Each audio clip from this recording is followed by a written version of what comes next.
Oh, really? It was just, there was nothing in here at all. So I'm slowly been redoing this whole thing over the years to do this. And then we run our landscape company out of here. I saw that on the sign. Yeah, so usually during the week there's 10 or 12 people in and out of here all day, every day. So, and then the staff next door is always over here. So, but mostly I use it for this. So. Yeah. All right, we're gonna get going. If somebody happens to show up late, that's cool. So. What? All right.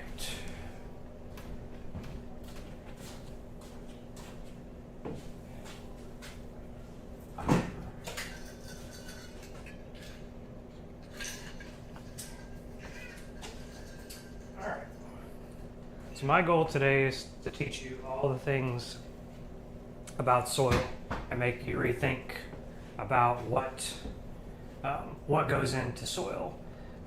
When people get out there and they grow things and they garden, realistically, hey, it's my friend.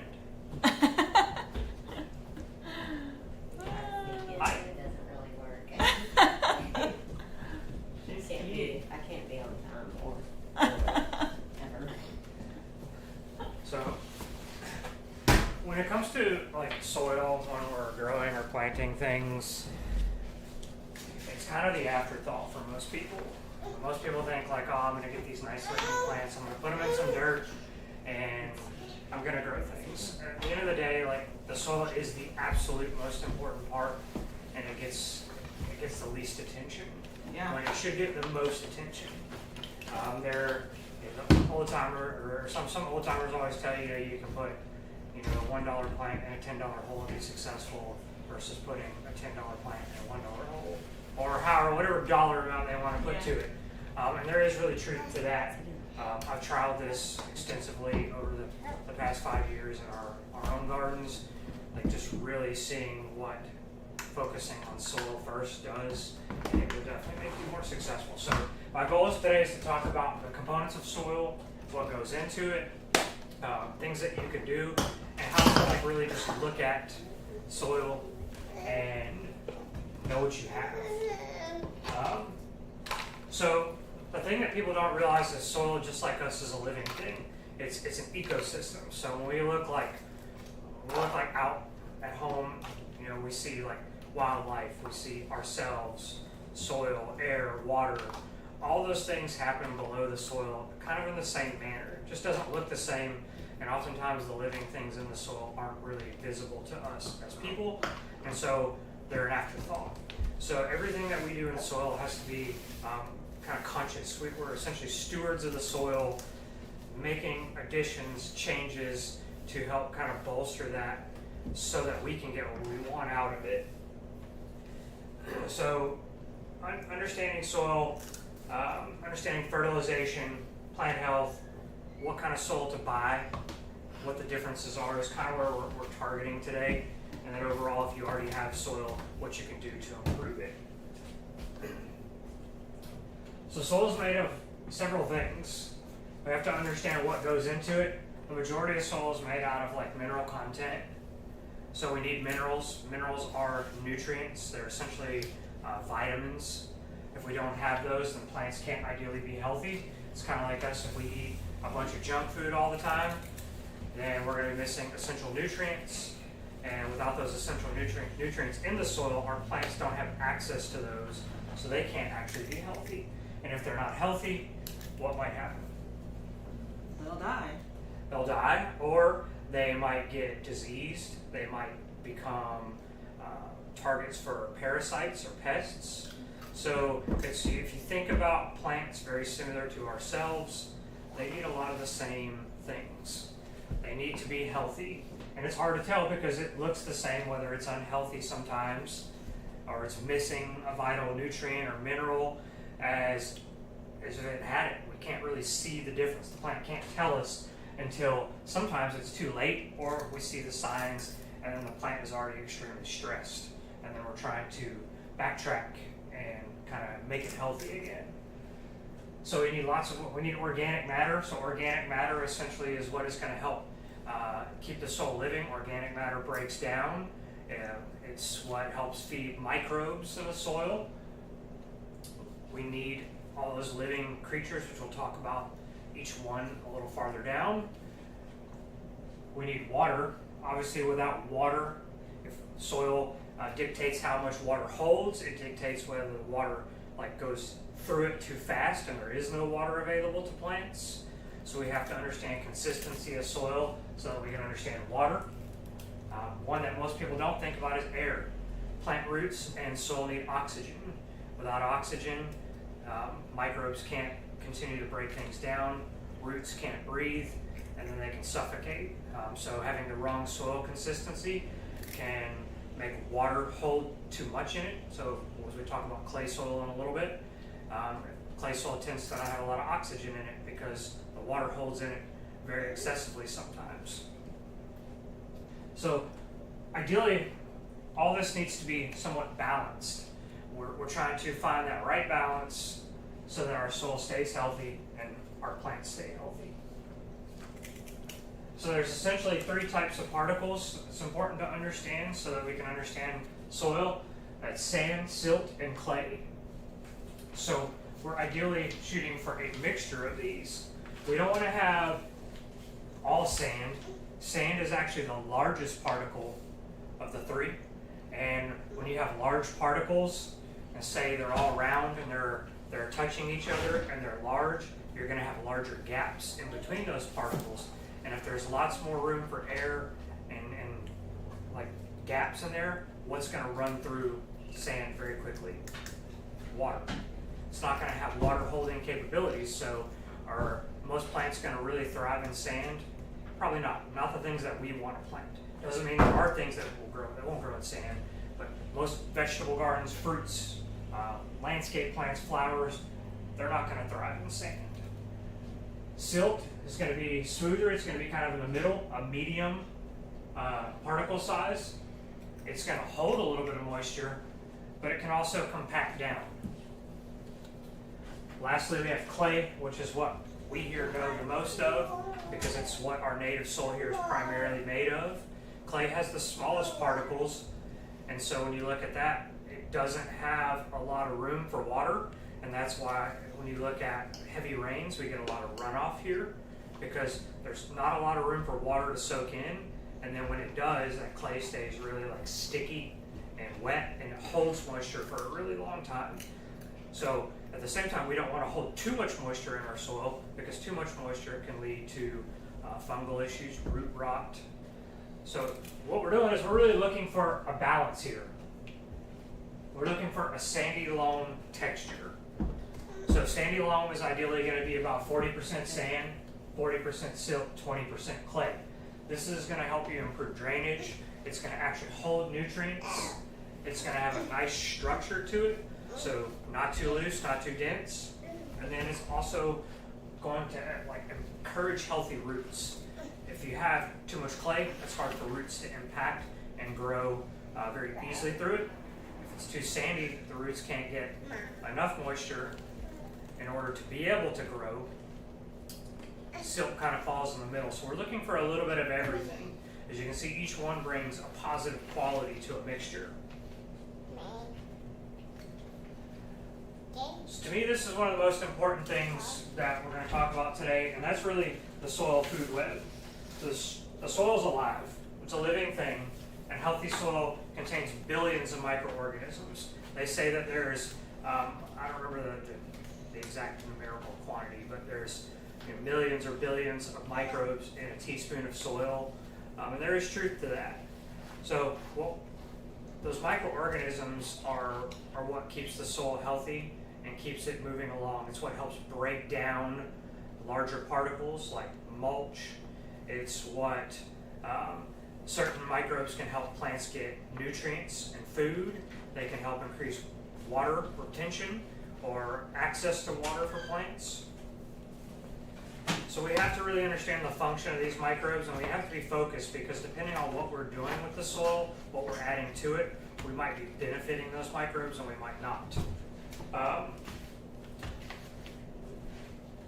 So you have several different things. The primary two that most people become familiar with are bacteria and fungi. And those things typically get kind of a bad rap. Because when we think of those as humans, fungus and bacteria don't have a good, they're not good. We think, oh, this is not good. Most fungi and bacteria that we're going to be working with on the soil are going to be beneficial. There are bad ones out there, but just like us and as mammals and in a world of all these animals, you have checks and balances. Certain microbes are there to help regulate the population of others. So it's kind of this entire web and ecosystem again on its own. You have nematodes, which are essentially little tiny roundworms that live in the soil. You have protozoa and arthropods, and then while they're not necessarily a microbe, but they're a soil animal, we have earthworms, which bring such immense benefits. And all the things that we do to help benefit microbes are also going to help us benefit earthworms. So bacteria is important because bacteria is what's actually going to decompose matter and help cycle nitrogen. So whenever you're composting, bacteria are very vital. So you take something like this that is larger, shredded, or you take, say, leaves, that's what's going to break that down. Nitrogen, bacterias, water. So a lot of these same components are going to help turn this mulch into soil. And when you think about an example I like to give to help people understand why microbes are important, if you've ever been on a camping trip or you've gone just out, the lake or the woods, anywhere, no one's out there taking care of anything. But you look out and about, there's things that are dead or dying, laying on the ground. There's leaves on the soil, which are natural mulch. All these things are happening naturally, and the trees and the plants thrive on their own with nothing. No one's fertilizing them, no one's watering them. So when you think about how we're taking care of our soil at home, we're essentially trying to mimic that. We're trying to provide the right inputs, but we don't want to give excessive inputs of certain things. So we're trying to just kind of mimic nature. And part of that is supporting these microbes. So fungi are really important for moving nutrients. The greatest example is mycorrhizal fungi. The mycorrhizal fungi, if we go back, you can see like on the root system here, mycorrhizal will actually attach to these root tips, and then they'll grow out mycelium out into the soil. And then let's say there's some nutrients that are outside the root zone of a plant, and your plant's trying to find that nutrient, but it can't find it, it's outside the root zone. That mycelium or mycorrhizal fungi can actually take nutrients, grab them, pass them to the plant, and then the plant provides them sugars, so they make a trade. So it's just like us going to the grocery store, trading money for food or whatever else we need. They have a symbiotic relationship. One can't survive without the other. So they're helping each other out along the way. So they're really important for helping nutrients move through the soil and become available to plants. Actinomycetes, they help decompose woody material. These are probably one of the first things that I ever knew about microbes. They're kind of like a filament-like bacteria, and they behave really similar to fungi. Oftentimes they're responsible for that kind of earthy smell that you get out of a good soil after rain. They help break down really complex materials, again decomposing woody material, so they're kind of helping in compost break down those larger woody materials. And they're going to produce natural antibiotics that suppress harmful microbes. What is it exactly? It's just a microorganism, it's How just do you like get it? they're naturally in soil. Right. Okay, but are they in the right place at the right time? Is there enough? Are we doing the right things to support a healthy culture of them? They're part of the composting process. In late stages of composting, they're very vital. And a lot of these things they're already in the soil, but when we're talking about gardening, we're buying a lot of soil, we're bringing it into raised beds, containers and stuff. These are not going to be as commonplace as in the natural soil and just digging in the dirt out there. Nematodes are, in the gardening world, most people know them as a bad thing. They're familiar with what we call the root knot nematode, and that's, like I said, it's a little microscopic roundworm, and they actually cause like these knots on the roots of things like tomatoes. There's other susceptible plants out there, and they can cause your plant not to be able to grow or produce effectively. They feed on bacteria and fungi, so they actually are kind of like a parasite in a sense, but it's the same concept when we're looking at like insects and pollinators. You have to have something out there that's the check and balance, because otherwise you get overpopulated. You know, you have to have something to regulate population. So that's kind of like a predator in a sense, and they're helping keep that population from getting too excessive. And if it becomes too excessive, and there's too many of them, and there's not enough to feed that excessive population, then that population dies out, and then in turn we don't have healthy soil.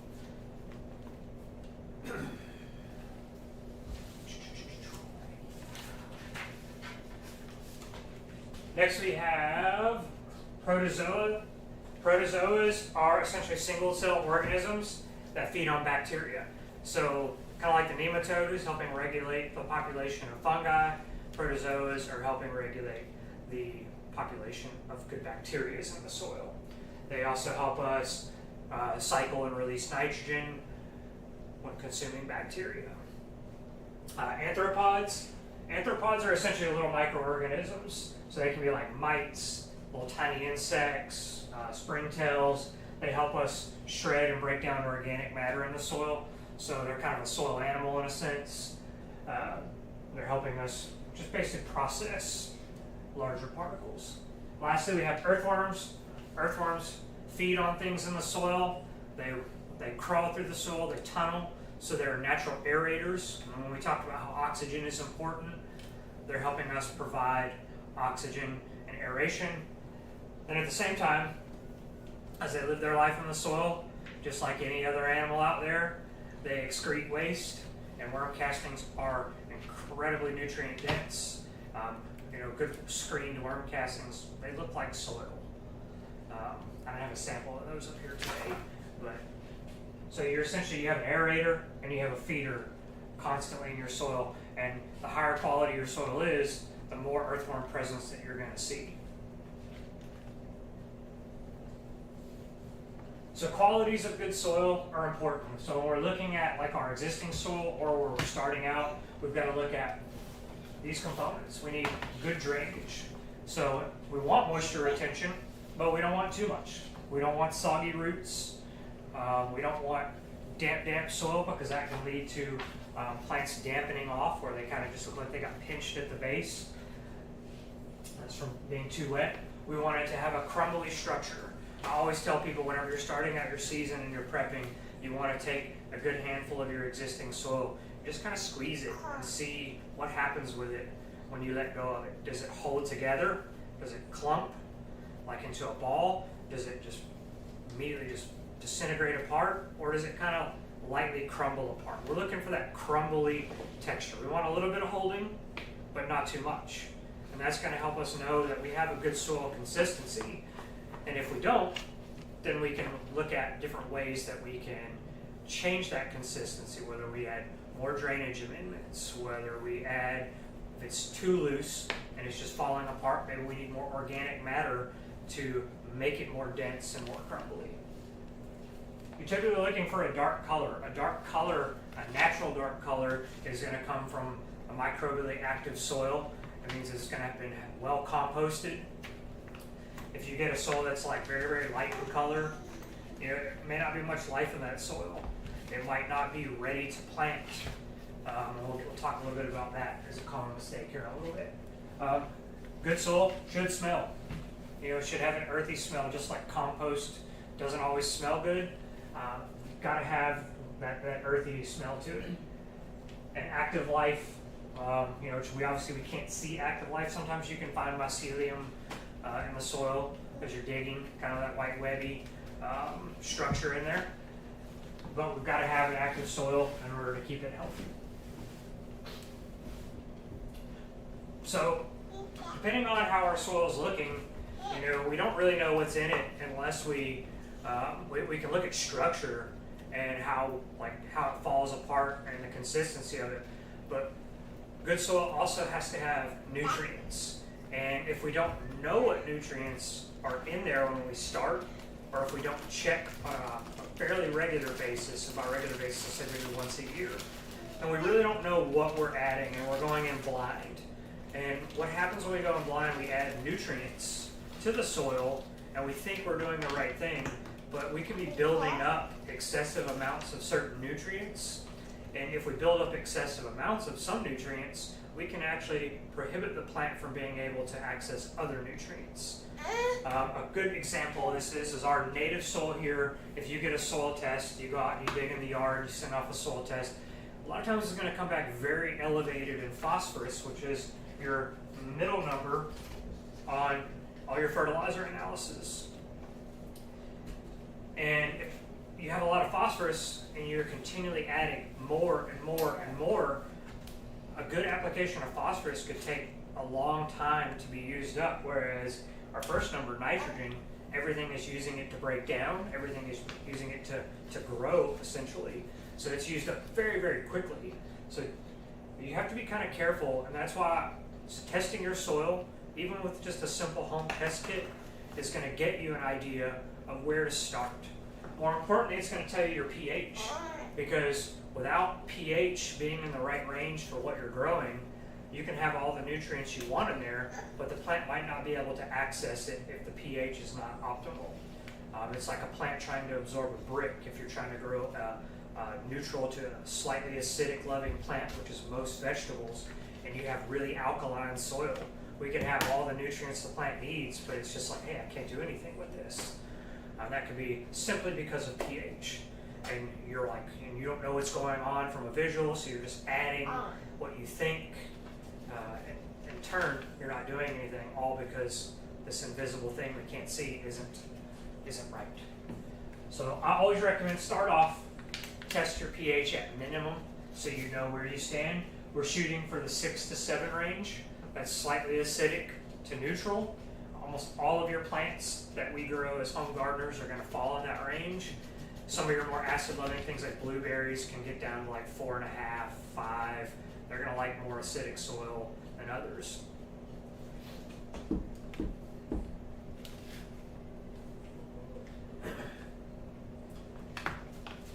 Next, I want to talk about, like, you know, if maybe we're not looking at soil from a perspective of amending what we currently have, but maybe we're wanting to just purchase soil and start, or maybe we're purchasing soil to add and amend the soil that we already have.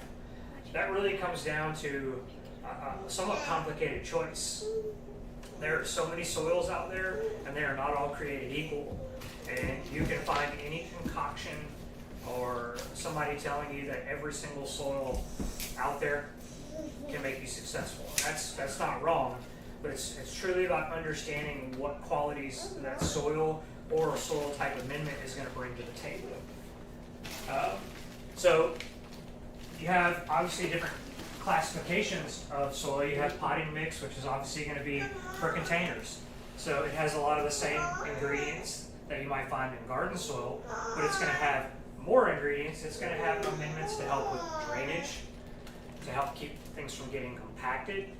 It might have some type of fertilizer in it, slow release, because containers typically need more nutrition because it's not in the soil. As we water, when we water more often in a container, nutrients wash out. Makes it more difficult for those plants to be able to consistently get food.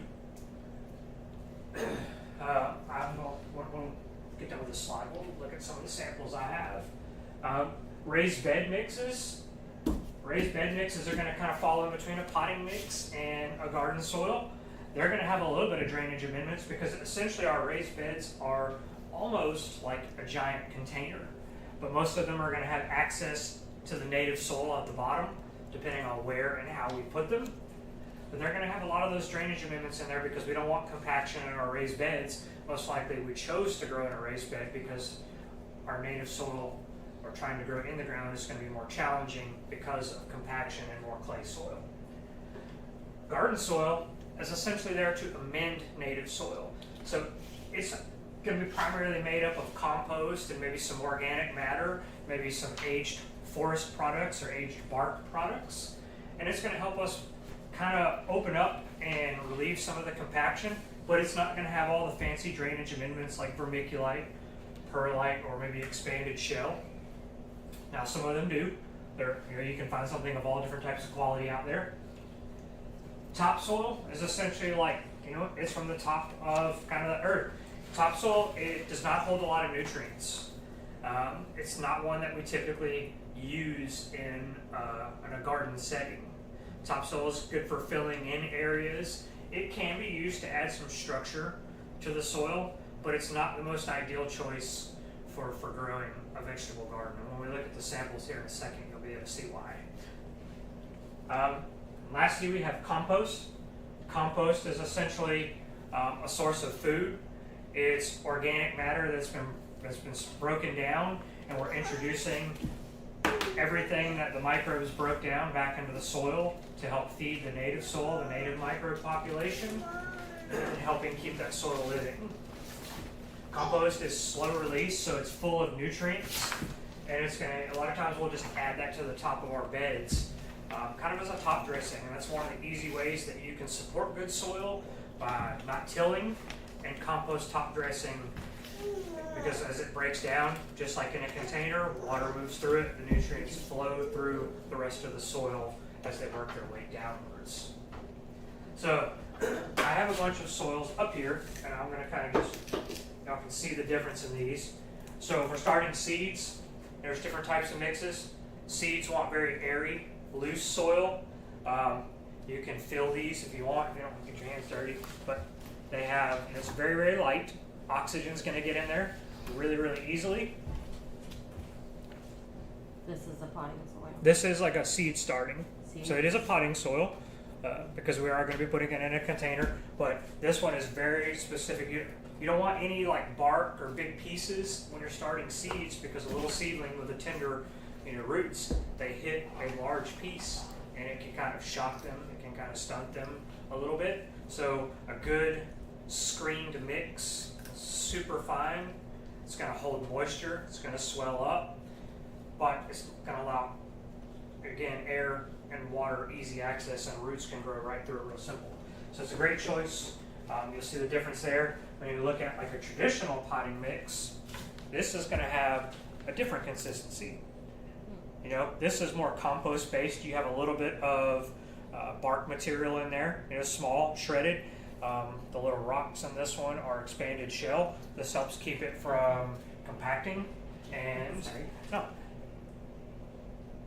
you can feel this. I took this out of a bag that was open outside, and it hasn't rained and I don't know when, and you can still feel the moisture in there. So a good potting mix it's not excessively wet, but you can feel it's damp compared to the other one, which I've had in a bucket sealed off.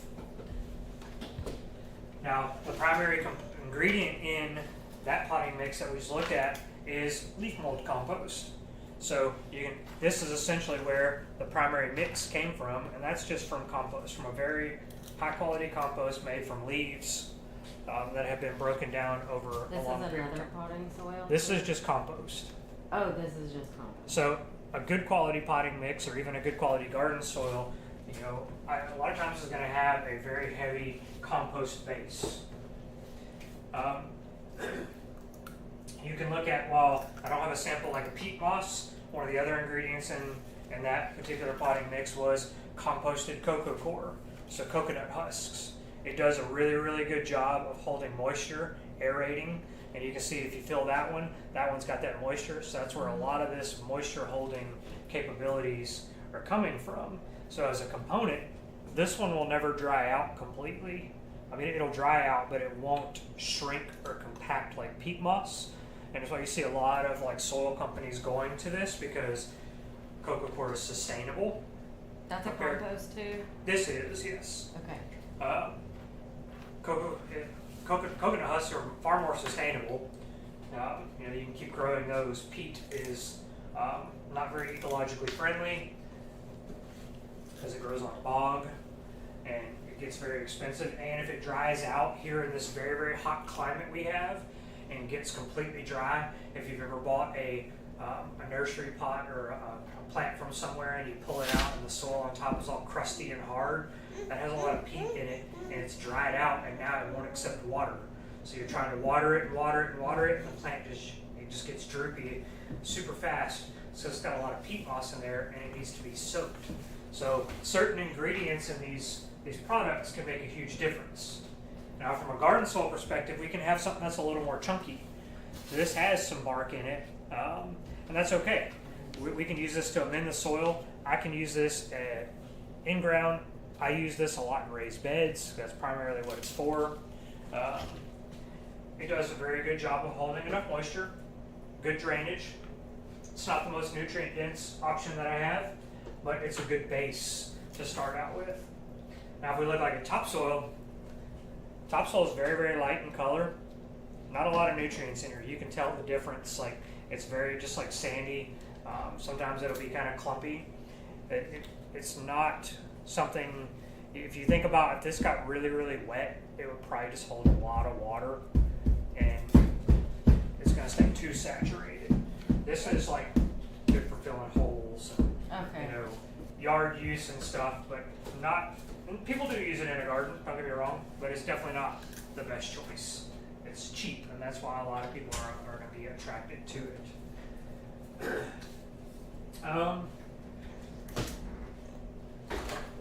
Let's see. So we look at like some of these ingredients as individuals. Peat moss holds moisture, but it can lack nutrients. Coco coir holds moisture and allows the drainage. Very renewable, a great option.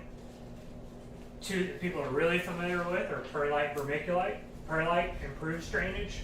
Vermiculite's going to hold water. And then compost is what's going to add life. One I don't have on my slides here is my favorite for vermiculite. Actually not vermiculite, perlite substitute is going to be expanded shell. It's essentially like a little popped volcanic rock. And it'll hold moisture in the pores, but this allows for good drainage and it helps soil from getting compacted.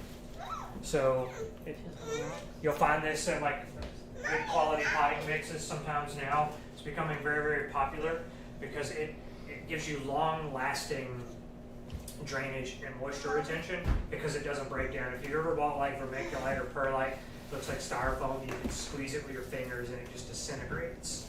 And you think about it, that's not going to provide you long-term moisture or drainage. Now one thing when you're dealing, like if you're going and you're starting a garden, or if you're, people oftentimes, you know, you need a lot of soil to start a garden, or like let's say we're adding on, or maybe we need a lot of something. A lot of people are going to jump to going and trying to find bulk soil. And bulk soil is great.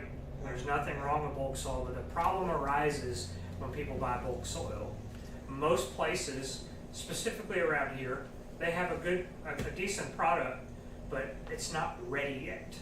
And what happens when the soil is not ready and you're buying bulk material that hasn't been completely composted or broken down, you get nitrogen immobilization. So what that means is that this unfinished wood and material in that soil, it's tying up all the nitrogen. So the microbes are trying to break it down to make it like fine, good quality compost or soil. And so it's using up all the nitrogen, and then we buy it, we put it in our garden, and we immediately go to planting it. Well, our little bitty plants with our small root system can't access enough nitrogen because the soil is using it all up, trying to break down. This is an insanely common problem that we see all the time. And it's one way that people try to cut corners from a monetary perspective when they're starting a garden, and then they're buying all these nice plants. They bought a good soil, but it wasn't. They don't understand that it wasn't ready yet. So a lot of times when you're buying bulk soil, you need to, if you know what you're doing and you understand the concept, I recommend, we've done this before and it works well, you can buy bulk soil, but I like to put it in my beds and start amending it with fertilizer about 4 to 6 months before I'm ready to use it. Because during that time, it's going to cycle and break down, and then it will be ready to accept small plants and be able to hold nitrogen and nutrients, and then my garden will be successful. Whereas if I just go get it, put it in there, plant my plants, then I get yellowing, I get really stunted growth, like it looks like my plants never want to grow. They're not, you know, I'm like, what am I doing wrong? What am I doing wrong? It's because all the nitrogen is tied up. That's where like bagged products, you know, although you spend more money in bagged products, if you're just starting out sometimes, you're immensely more successful because those soils have been completely composted and broke down if you have the right thing and they're ready to go.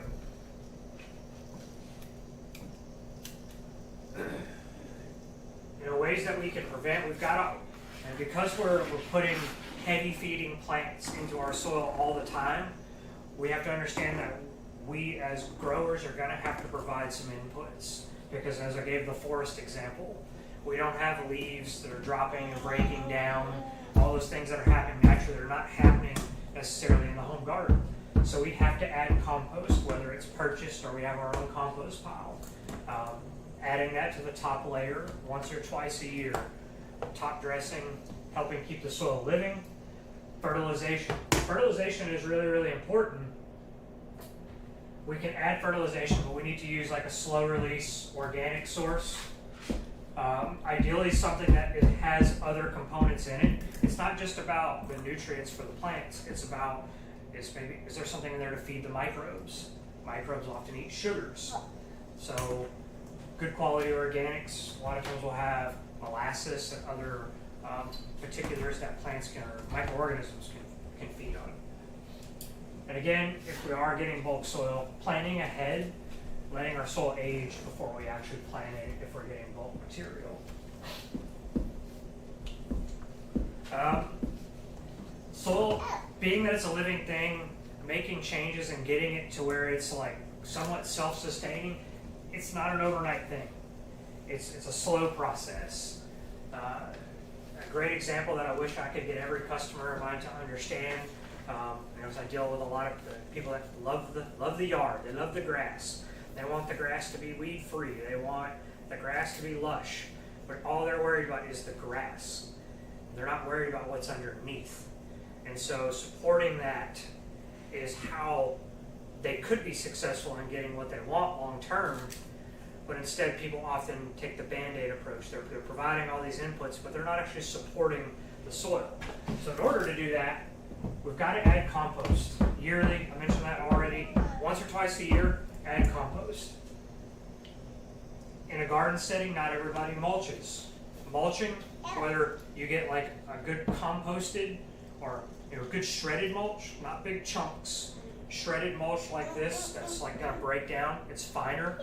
That's going to help you retain moisture. It's going to help regulate soil temperature. And all of that is going to help plants as well as keep the microbe population happy. Reducing tilling. Tilling is or turning over your soil is that like that old time like knowledge it's still used today, like in large scale agriculture. Some people still do it in their home gardens, but tilling actually disrupts this living microbe and the soil web that we have.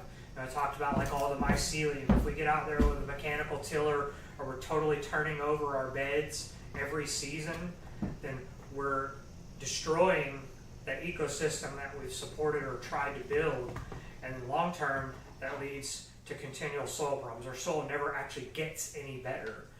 So by top dressing with compost, by avoiding tilling, you can help keep that soil structure intact. And over time, adding higher quality things on top will in turn cause poorer quality soil on the bottom to break down. Top dressing, like even a lawn, you can get compacted soil to begin to open up and become better quality over an extended period of time. Another thing that's really going to help you support good soil, if we have good ingredients in there, is never let the soil be bare. And this is a real common thing. Not every gardener in our area, number one, not every gardener wants to grow something year round, but we can. We have a very unique climate where we only have 3 seasons from a technical standpoint. We have a cool season, a warm season, a hot season, and then we get a second warm season. We don't get a cold season here. So we have the unique ability to have something in the garden 12 months out of the year, all the time. If we don't, that's okay. Let's say we don't want to plant something, or it's not something that we care about. Planting cover crops, helping keep that soil covered, where we're not getting weeds, where we're not getting, we're helping all those microbes have something to feed and work with, will help keep that soil structure better over time. There's a lot of different cover crops, like you can do peas, different types of legumes, even if you don't want to harvest them. They're nitrogen affixers. They use bacteria to help pull nitrogen out of the air, put it in the roots, and when they die, the bacteria breaks down the nitrogen, feeds the soil. Free fertilizer. It's very much similar like in a lawn. So people hate clover. Clover does the same thing. Clover can be used as a cover crop in gardening, certain types. They'll pull nitrogen out of the air. You cut it off at the base, let the microbes break it down. You're naturally feeding the soil. Encouraging soil biology. There's a couple different ways that you can do that. You know, a lot of it has to do with the inputs you put in here. It really comes down to fertilization. If you're using a lot of synthetic fertilizers or common things like triple 13s, osmocotes, there's a lot of stuff out there. They don't all long-term support good soil biology. A lot of them are made from salt content, like high salt content items, nitrogen sources that carry lots of salts. And long-term, that can help detriment your microbe population and decrease soil biology and diversity. We can also do it along with the cover crops, but we can also do that by crop rotation. Moving things around in the garden, ideally not planting the same thing in the same place over and over again if we can help it. In some settings that's not possible, but that also helps us regulate bad pathogens, bad microbes that can populate in the soil. If we just keep feeding it the same plant that it needs and the conditions are right, we're just continually letting that stuff populate in the soil, and then we're building a bad microbe population versus a good one. So different cultural practices will help you increase this.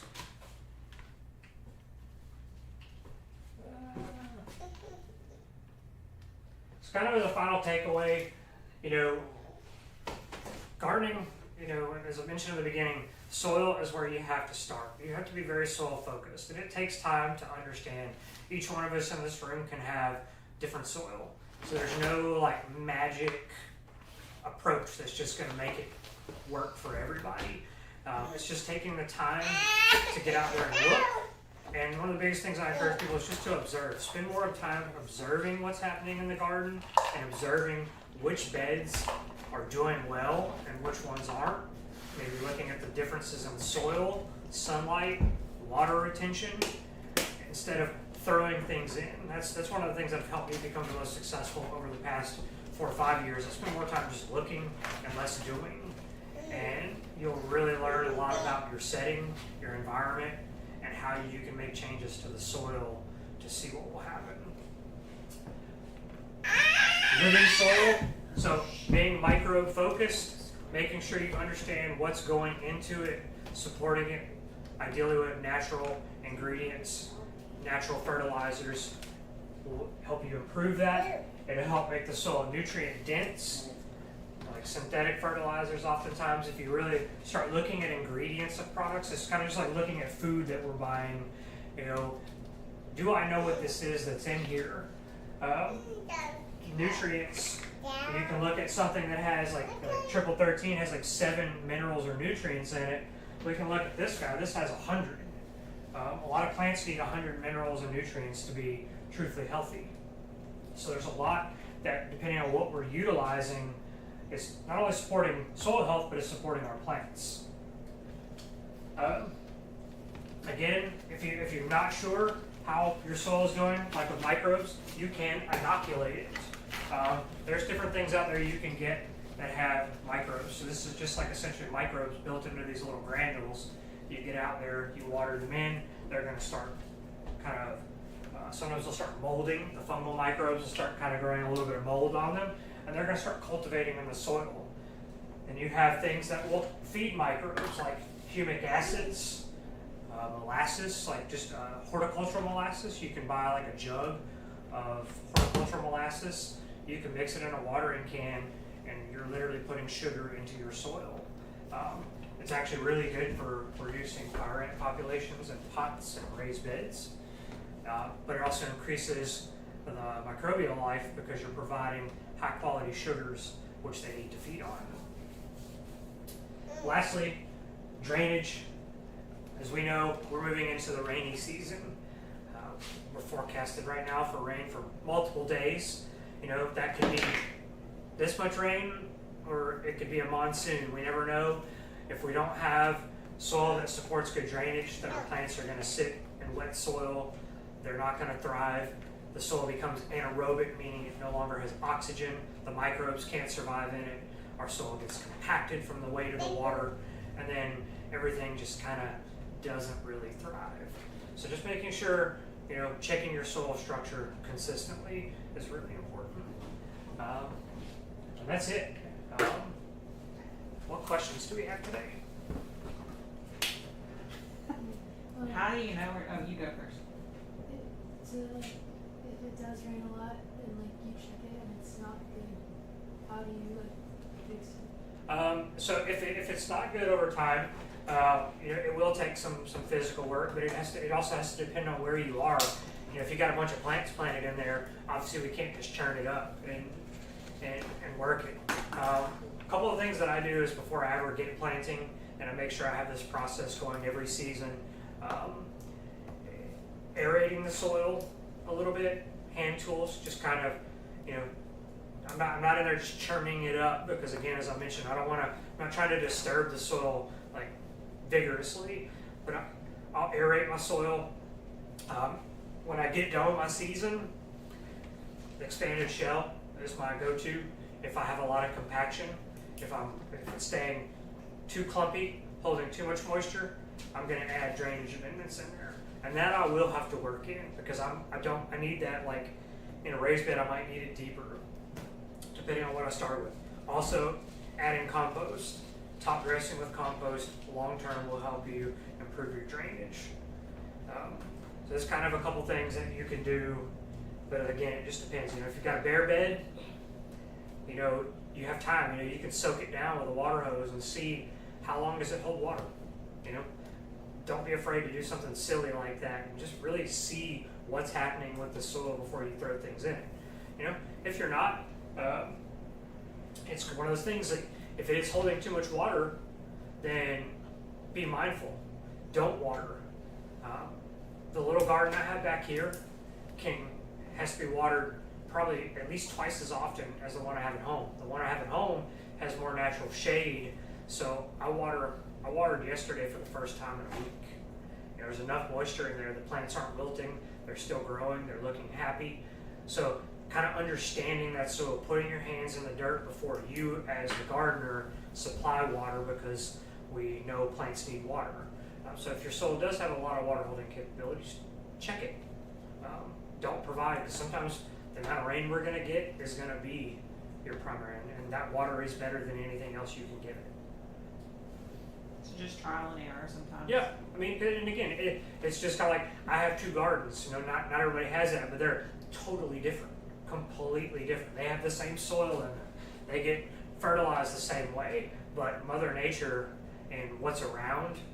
At home, I have natural windbreaks. I have trees that shade things that, you know, a lot of people would say, oh, you can't grow in this because it's too shady. It does better than this one's ever going to do. But I learned how, from these two totally different settings, how I can alter my environment to be able to support, you know, good soil. What else?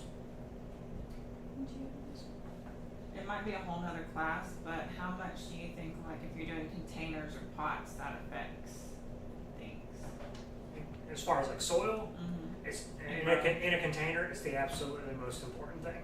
But like a type of container, like, does that matter? No, I mean, yes and no. If I was solely growing in containers and I had a choice, and I'm not gonna say money is no option because I don't find them to be crazy expensive. If I were a sole container grower, grow bags will be your best friend. Because grow bags, unlike a plastic container, plastic containers, you gotta make sure they have plenty of drainage. But what a plastic container can't do is it can't let air through. Clay is porous, air and moisture can escape through it, and they're great, but nobody's gonna grow a lot of stuff in tons of clay pots, so they're kind of expensive. But a grow bag, on the other hand, it will allow oxygen through the sides. You will have to water a little more, but when you pull out a plant that's been in a grow bag, one of the things that you'll notice difference is the roots will be immensely healthier. Potted plants, when they get too big, the roots start circling in the pot, and then we get what we call being root bound. When you pull it out and there's not a lot of dirt left, it's just all roots. You don't get near as much of that in those grow bags because it has access to oxygen. So You can just buy those grow yeah, bags? Smart Pots is the brand name that I've always been most familiar with. They're just a fabric pot. They come in all the same traditional sizes as nursery pots or anything else. We have a handful of them left. Like I don't think we have access to them anymore like we used to, but they're awesome options. What else? I'd like to know a little bit about the differences between, I guess, your fertilizer. I know you've got some that like you can kind of fertilize everything with, but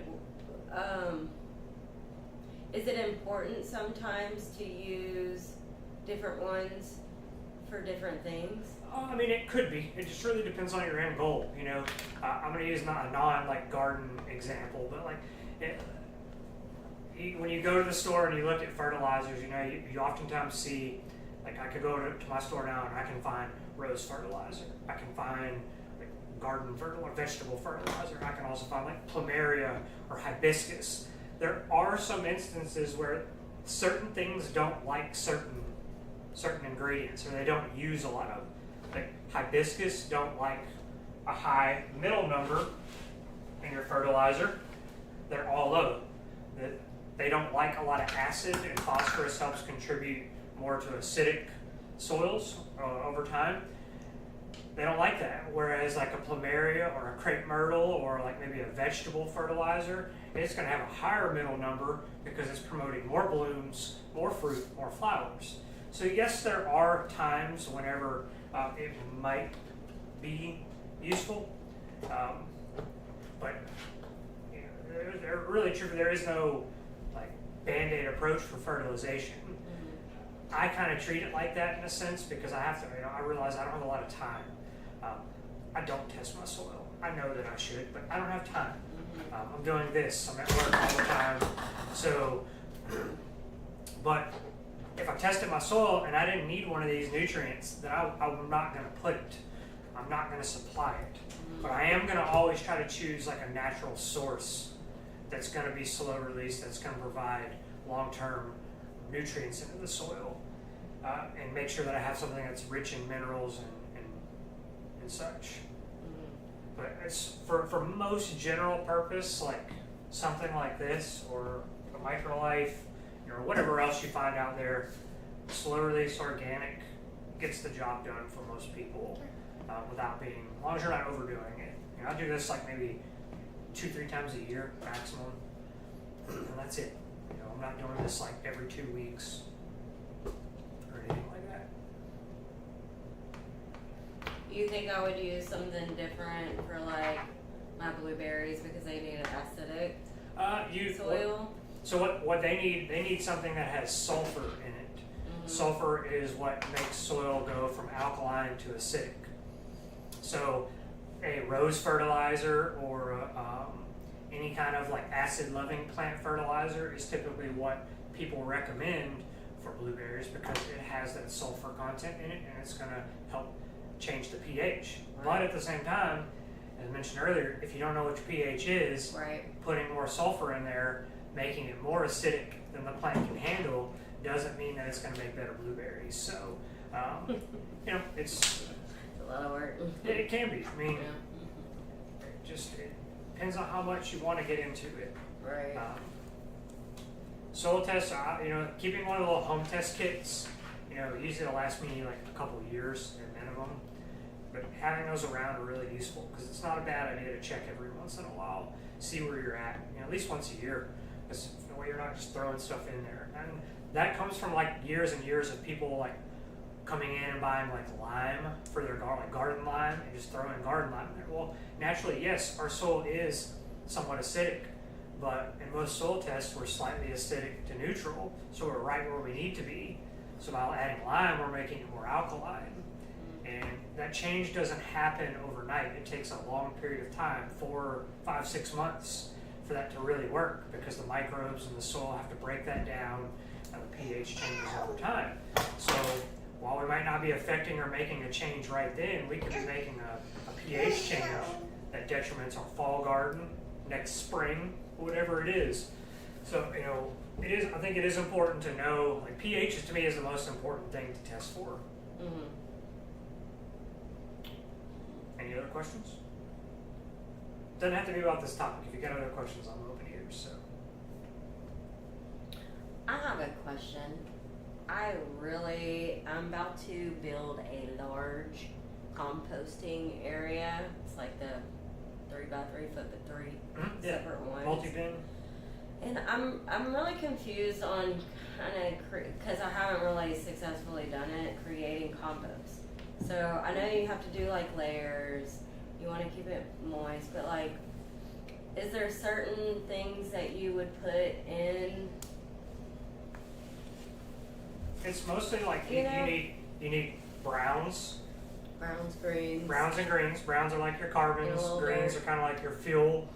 And then you need moisture and heat. You don't want your compost you want to be able to like squeeze it and it be like damp, like maybe like a drop of moisture. Just think like a damp sponge. If you squeeze it and you need to wring it out and this water pours out of it, it's too wet. Too much moisture suffocates the microbes that are breaking it down. It's all about turning it, keeping moisture on it, because turning it aerates it. You need oxygen in order for it to break down.